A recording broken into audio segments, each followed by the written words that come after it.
Olha, saúde mental é um assunto que está em todo lugar hoje em dia, né? Mas e se a gente pensar que a nossa harmonia interior vai além do que costumamos discutir?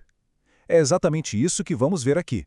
Como o Espiritismo propõe uma conexão entre o bem-estar da mente e a nossa jornada como alma. Então, o nosso roteiro é bem direto. A gente começa falando sobre essa busca pelo equilíbrio. Depois, mergulha nas raízes espirituais do sofrimento, sabe? De onde ele vem na visão espírita. E aí, vamos para as ferramentas de cura. E por fim, fechamos com a ideia de saúde integral. Beleza, vamos começar. Hoje em dia, quando se fala de saúde mental, a gente pensa logo em quê? Cérebro, psicologia, terapia, o que é super importante, claro. Mas a pergunta que fica é, será que é só isso? Será que a imagem está completa? Pois é. E se tiver mais uma peça nesse quebra-cabeça? A visão espírita e outras correntes de pensamento também, trazem uma ideia diferente. A de que não somos só corpo e mente. Existe uma dimensão espiritual que conecta tudo, que nos torna um ser integral. E essa ideia, essa visão mais ampla, levanta uma questão fundamental, né? Afinal, o que seria então essa tal de saúde integral? O que ela significa de verdade? Ok, vamos para o segundo ponto.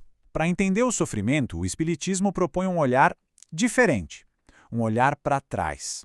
A ideia é que as causas dos nossos desequilíbrios de hoje podem não estar aqui, no agora. A gente precisa se ver como espíritos imortais numa longa jornada, e a vida atual é só um capítulo dela. Mas como é que o espírito se liga ao corpo físico? Bom, aqui entra um conceito-chave, o perispírito. Pense nele como uma ponte de energia. É um corpo espiritual que faz essa conexão entre a alma e a matéria. E o mais interessante, ele funciona como um espelho, refletindo o nosso estado interior na nossa saúde física. Essa frase do Joaquim Murtinho resume tudo de um jeito muito bonito. O homem é o inquilino da carne. Ou seja, o nosso corpo físico é uma casa temporária. É uma ferramenta, um patrimônio valioso que a gente recebe para aprender e evoluir aqui, nesta vida. Seguindo essa linha de raciocínio, então, os desequilíbrios emocionais, os transtornos mentais, eles não aparecem do nada, sabe? As causas podem ser bem mais profundas. Podem vir de dívidas de outras vidas, da influência de outros espíritos, o que se chama de obsessão, ou até mesmo dos nossos conflitos internos, daquelas culpas que carregamos e não resolvemos. Para ficar mais claro, vamos pensar no exemplo prático. Imagina uma culpa muito forte por algo feito no passado. Isso pode funcionar como uma tomada psíquica, sabe? Cria uma conexão de energia. E essa conexão permite que um espírito que foi prejudicado lá atrás se ligue a nós hoje, pelo ressentimento. E aí se cria um ciclo de sofrimento que afeta os dois lados. Ok, se essas são as causas, como lidar com isso? É importante dizer, a proposta do Espiritismo não é substituir a medicina ou a psicologia de jeito nenhum. A ideia é oferecer uma abordagem complementar, uma espécie de caixa de ferramentas para a alma, para ajudar a reencontrar o reequilíbrio. E essa caixa de ferramentas tem 4 pilares principais. É um processo que começa sempre de dentro para fora. Primeiro, o autoconhecimento, olhar para si com honestidade. Depois, a reforma íntima, que é o esforço para mudar o que precisa ser mudado. O terceiro pilar é a prática do bem, a caridade. E por último, a assistência espiritual, que é buscar ajuda através da prece, do passe. E olha que interessante essa frase de Manuel. A caridade não depende da bolsa, é fonte nascida no coração.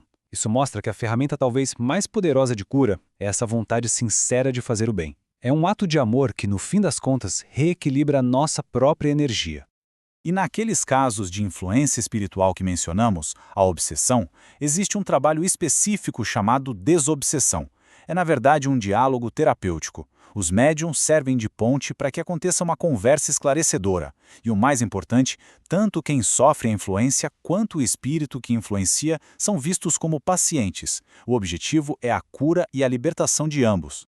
Muito bem, todo esse processo de cura, de reforma íntima, de busca pelo equilíbrio, tudo isso leva a gente para um objetivo maior ainda, que é a tal da saúde integral.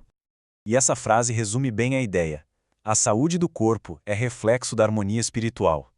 Ou seja, a verdadeira saúde vai muito além de não ter sintomas. É um estado de harmonia profunda, onde o espírito, a mente e o corpo estão vibrando na mesma sintonia, em equilíbrio. E isso muda tudo, né? A saúde integral, nesse sentido, não é um lugar onde se chega e pronto, acabou. É um processo, um caminho contínuo. Os desafios da vida passam a ser vistos como oportunidades de aprendizado. E o grande objetivo se torna cultivar dia após dia o amor, a sabedoria e, claro, a paz interior. Bom, o que vimos aqui foi um panorama, um mapa de possibilidades. Mas a jornada para o reequilíbrio é totalmente pessoal, é única para cada um. Então, para fechar, fica essa reflexão. Qual seria o primeiro passo que pode ser dado hoje nessa direção?